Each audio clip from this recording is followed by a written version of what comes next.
Bonjour, dans la dernière vidéo, nous avons vu le programme. Dans la présente vidéo, nous allons voir le premier cours, Inch'Allah, la gravitation universelle. Nous allons essayer de lire ensemble ce cours-là de Monsieur Boulouiha. Je tiens à remercier tout d'abord Monsieur le professeur Boulouiha, ainsi que tous les professeurs qui partagent dans cette plateforme de PC1.ma, Monsieur Sbiro, Monsieur Hamou, Lemziouka, Dlahi, Hakim, Jenkal, Sarir et tous les professeurs qui partagent leurs efforts et leurs travaux avec les élèves. Vous pouvez aussi vous visiter ce site et profiter de ce maximum de partage. Il y a des cours là, des activités, des exercices, des contrôles ainsi que des simulations. Donc attaquons nos cours intitulés La loi de gravitation universelle, cours du professeur Ahmed Boulouiha, extrait du site www.pc1.com. Donc, commençons tout d'abord par l'échelle des grandeurs ou bien l'échelle des longueurs de l'univers. Les microscopes nous permettent d'explorer le cœur de la matière et donc de mesurer des grandeurs extrêmement petites.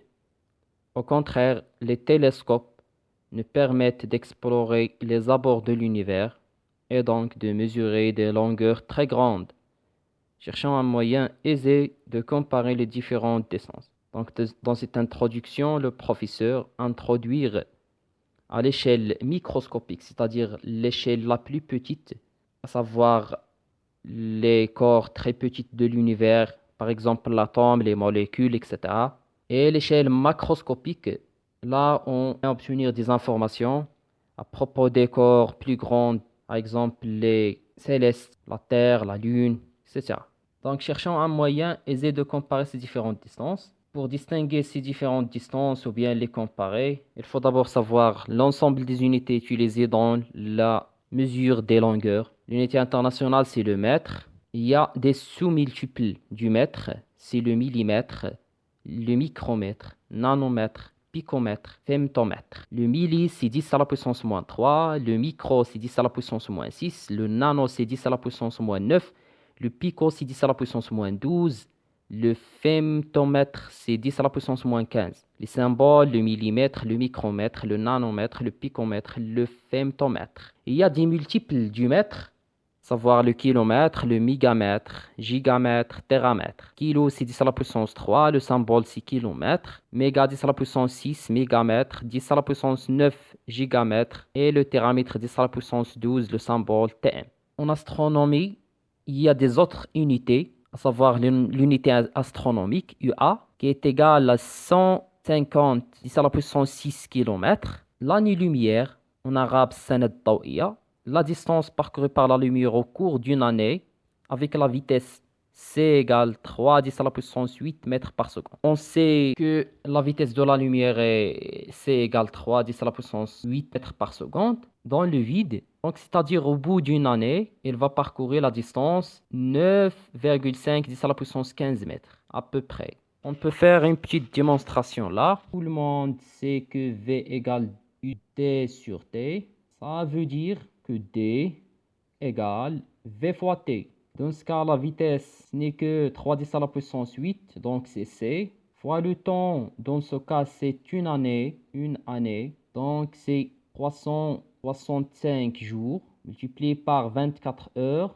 On veut la durée en secondes, unité internationale, donc on va multiplier par 3600 pour avoir cette durée-là en secondes. Donc après les calculs, vous allez trouver ce résultat. L'axe de l'échelle. Pour explorer et décrire l'univers, les physiciens construisent une échelle des longueurs de l'infiniment petit atome vers l'infiniment grand galaxie. Cet axe est gradué en puissance de 10. Voilà pour comprendre bien qu'est-ce que ça veut dire cet axe-là. Voilà, c'est l'axe de représentation des grandeurs. Du plus petit, c'est l'atome, c'est 10 à la puissance moins 15. Au plus grand sont les célestes, c'est 10 à la puissance 24. Voilà quelques exemples. Par exemple, la dimension du rhinovirus. Un virus, leur dimension est à peu près 10 à la puissance moins 7. Le diamètre d'une globule rouge se trouve dans le sang, bien sûr. peu près 10 à la puissance moins 5. Dimension du fourmi, c'est 10 à la puissance moins 3. Taille de l'homme, 10 à la puissance 0, c'est-à-dire à peu près entre 1 mètre et 2 mètres. Altitude de la tour Hassan, 10 à la puissance 1, c'est-à-dire 100 mètres. Toubkal, 10 à la puissance 3, 1000 mètres. Diamètre de la Terre, 10 à la puissance 7. Terre, Soleil, la distance entre la Terre et le Soleil, 10 à la puissance 11. Voilà quelques exemples des dimensions. La distance entre la Terre et le galaxie Andromède, puissance 22. Tiens. Revenons maintenant à l'écriture scientifique. Voilà, il faut faire attention là où il y a des grandeurs très grandes, bien infiniment petites. On parle de l'ordre de grandeur pour faciliter la comparaison. Qu'est-ce que ça veut dire l'ordre de grandeur? Nous allons voir des exemples là. Voilà, par exemple, la taille d'un homme. Voilà l'écriture scientifique. 1,7, 10 à la puissance 0. Comme on a multiplié par 1. Ça, c'est l'ordre de grandeur. C'est 10 à la puissance 0. Là, il s'appelle l'ordre de grandeur. Une autre notion très importante, c'est le nombre des chiffres significatifs. Donc, appelle-t-on les chiffres significatifs? Prenons cet exemple. Il y a 3 zéros après la virgule. Ici, ce ne sont pas des chiffres significatifs. Après ces zéros, on trouve les nombres ou bien les chiffres significatifs. Par exemple, dans ce cas, on dit qu'il y a 4 chiffres significatifs. Dans ce cas, on a 2 chiffres après la virgule. On trouve le 7 après la virgule directement. Donc, 7 et 0 sont 2 chiffres significatifs. Donc, le nombre de chiffres significatifs dans ce cas, c'est 2. Dimension du fourmi, 4 mm. Écriture scientifique de 4 mm. Bien sûr, il faut convertir le tout en mètres, l'unité internationale, pour faciliter la comparaison après, pour qu'on puisse voir les ordres de grandeur en mètres. Pour cela, la comparaison doit être facile. Classer les grandeurs à partir du microscopique vers le macroscopique le plus grand. Pour convertir le millimètre en mètre, on sait qu'il faut multiplier par 10 à la puissance moins 3. Ça, c'est l'écriture scientifique. L'ordre de grandeur, c'est 10 à la puissance moins 3. Le nombre de chiffres significatifs, il n'y a aucun nombre après la virgule. Donc, il y a 0 chiffre significatif. 34,3, c'est une écriture scientifique déjà. On peut rajouter 10 à la puissance 0. Donc, l'ordre de grandeur, c'est 10 à la puissance 0. Et le nombre de chiffres significatifs, il y a un seul nombre. Donc, c'est 1. C'est 0, c'est pas haut. Altitude de Toubkal, 4,16 km. Donc, pour convertir mètre, il faut multiplier par 10 à la puissance 3. C'est une écriture scientifique. Le A, il est compris entre 1 et 10, inférieur strictement à 10. L'ordre de grandeur, c'est 10 à la puissance 3. Et le nombre de chiffres significatifs, c'est 2. Il y a le 1 et le 6. Comme ça, on doit continuer le tableau. Il y a ici le nanomètre. 10 à la puissance, convertir au mètre, il faut multiplier par 10 à la puissance 9, donc moins 9, 100 fois 10 à la puissance moins 9. Ce n'est pas une écriture scientifique. Il faut la convertir en écriture scientifique. Et il faut écrire également 100, c'est 10 à la puissance 2, fois 10 à la puissance moins 9, ça donne 10 à la puissance moins 7. Donc, égal, l'écriture scientifique, 10 à la puissance moins 7. L'ordre de grandeur, c'est 10 à la puissance moins 7. Le nombre de chiffres significatifs, il y a un seul chiffre, c'est 1. Un chiffre après la virgule, donc 0.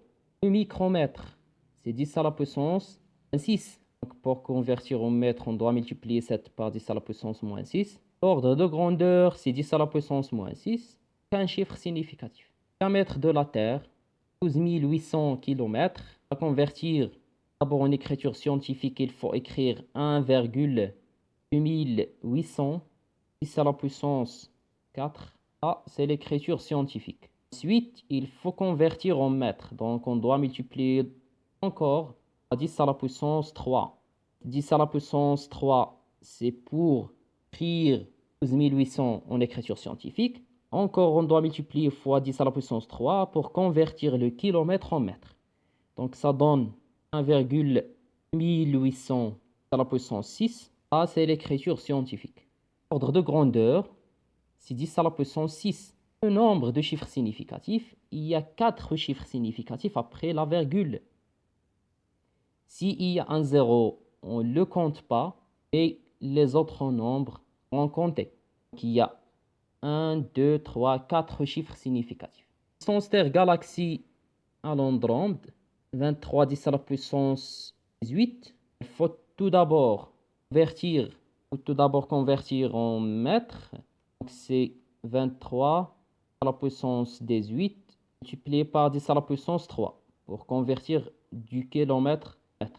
Écrire 23 en écriture scientifique, on doit écrire 2,3 fois 10 à la puissance 1 fois 10. 10 à la puissance 1 plus 18 fois donne 22. Voilà. Nombre de grandeur, c'est 10 à la puissance 22. Nombre de chiffres, c'est 1. Il y a un seul chiffre après la virgule et n'est pas nul. Distance moyenne Terre-Soleil, même chose, on doit écrire en écriture scientifique 1,50 à la puissance 2 plus 9 donne 11. Donc c'est 10 à la puissance 11. Le nombre de grandeur, c'est 10 à la puissance 11. Le nombre des chiffres significatifs, E, le 5 et le 0. L'axe des échelles, c'est déjà vu. Maintenant, la loi de gravitation universelle, inventée par Newton, 1687, affirmant la mise en évidence de l'attraction universelle. On est assis sous un pommier, la nuit va tomber et la pleine lune est déjà levée. Une pomme tombe. Tu demandes pourquoi la pomme tombe? Parce que la lune ne tombe pas. C'est ça l'histoire de Newton. On compare entre pomme tombe, lune reste à leur place. Pourquoi la pomme? La lune ne tombe jamais. Et de là, Newton expliqua la chute des corps sur la Terre. Le mouvement de la lune autour de la Terre et le mouvement des planètes du système solaire autour du Soleil comme le résultat d'un même phénomène, c'est-à-dire par l'attraction universelle. À partir de là, Newton a expliqué les deux par la même façon. Il dit que tous les phénomènes, soit la pomme qui tombe ou bien la lune qui reste à leur place, les résultats de l'attraction universelle. Quoi l'attraction universelle? La gravitation universelle est l'interaction responsable de la cohésion du système solaire. Attraction universelle exercée par les corps à cause de leur masse, alors c'est une force d'interaction mutuelle. Veut dire mutuelle. Dire que lorsqu'un corps exerce une force d'attraction sur un autre corps, deuxième corps agit de la même façon. Il exerce une force de même intensité sur ce corps-là, à notion d'une interaction mutuelle. En arabe, mutabadala. Quand la Terre tourne autour du Soleil, que la masse du Soleil est supérieure à la masse de la Terre, voire de détail. Pour résumer, la gravitation universelle est une des interactions responsables de la cohésion de l'univers. Prédominante à l'échelle astronomique, celle qui explique la cohésion et la structure du système solaire, la cause du mouvement des planètes et de leurs satellites. Passons à une partie très importante, pensée de la loi de gravitation universelle. S'écrit comme suit. À cause de leur masse, les corps exercent les uns sur les autres des forces attractives mutuelles. Formule mathématique de l'énoncé. Première relation, le programme du tronc commun, c'est pour cela d'attraction. On a deux corps, corps de masse A, corps B de masse MB. Entre eux, il y a une distance D. Corps B, là, exerce une force attractive. Le corps A, on appellera la force exercée par le corps B sur le corps A.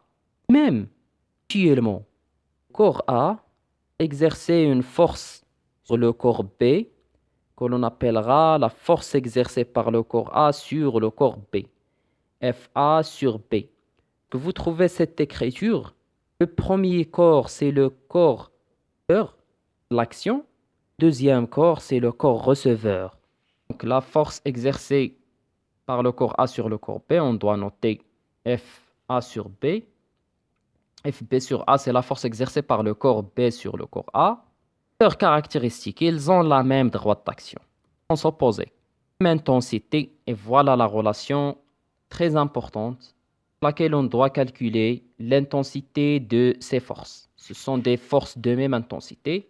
Leur intensité égale à ce jet-là, constante de gravitation, masse du corps A, multiplié fois la masse du corps B, divisé par la distance au carré, la distance entre les deux corps. Et c'est la constante de gravitation universelle en newton mètre carré par kilogramme moins 2. Les deux forces sont opposées, donc même intensité, donc on peut dire que FAB égale moins FBA. Ça est aussi valable pour des corps volumineux, tant une répartition sphérique de masse. Même répartition de masse autour du centre de l'objet. C'est le cas des planètes et des étoiles, dont la distance D est celle qui sépare leur centre. Très importante. Ah, on travaille avec des points matériels. Pas de problème pour connaître la distance entre le A et B. C'est la distance AB. Mais lorsqu'on travaille avec des corps plus volumineux, dans ce cas, des planètes et les étoiles, prendre la distance entre les centres de gravité. C'est très important. On ne peut pas cette distance-là entre la surface de B et la surface de A. Non, il faut prendre la distance entre le centre de gravité du corps A et le centre de gravité du corps B. On prendrait ici un exemple important, répétitif, de l'interaction de la Terre avec les corps. Par exemple, un corps A de masse MA à une altitude ou une hauteur de la surface de la Terre. On veut appliquer la loi de gravitation universelle sur ce corps-là A. On trouve qu'il y a une force exercée par la Terre sur le corps A, une force exercée par le corps A sur la Terre. Forces-là ont la même intensité et des sens opposés. On veut savoir l'intensité de ces forces. Que la force exercée par la Terre sur le corps A égale la force exercée par le corps A sur la Terre, égale F égale G, la masse de la Terre, et par la masse du corps A, et par la distance au carré. C'est quoi la distance entre Terre et ce corps-là? Déjà que il faut prendre le centre de gravité du corps. La distance entre le centre de gravité de la Terre et le centre de gravité de ce corps A, hauteur h, le rayon de la Terre.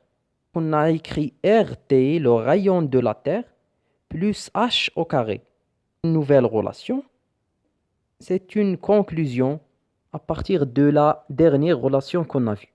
Que F égale G, la constante de gravitation, fois la multiplication des deux masses des corps, divisé par la distance au carré. Ici, la distance, c'est le rayon plus h. Le tout au carré. L'expression de l'intensité de la force d'attraction gravitationnelle reste valable pour deux corps quelconques. D et la distance séparant leurs centres de gravité respectifs. Remarque. Cette force-là, même force avant par P. Poids du corps. Poids d'un corps. Par la relation G, si vous vous rappelez bien. Là, où la force exercée par la Terre sur les corps. Et la même force T sur A.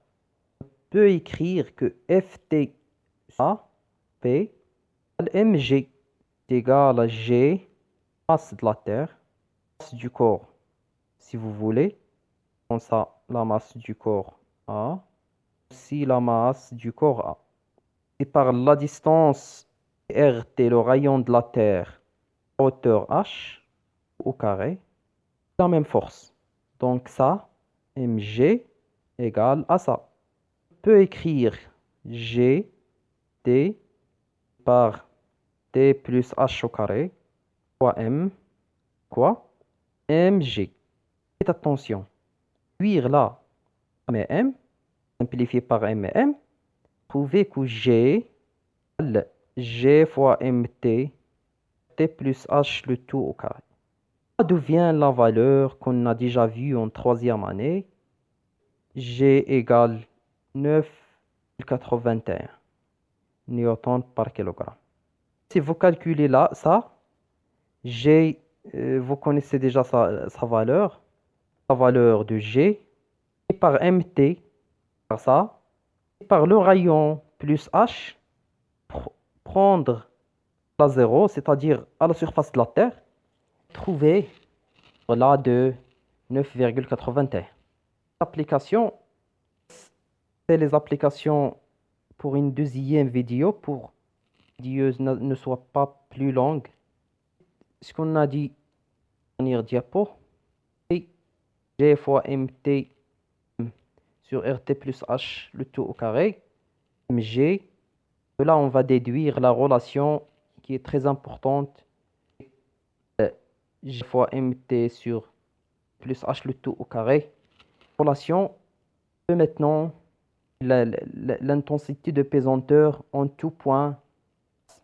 On place ici par H égale 0, c'est-à-dire vous êtes à la surface de la Terre, et l'intensité de pesanteur à à la surface de la Terre.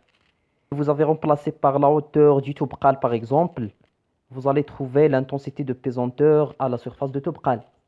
Si vous avez remplacé ici par la hauteur, par exemple la distance entre la Terre et la Lune, vous allez trouver ici G, l'intensité de pesanteur à la surface de la Lune, etc.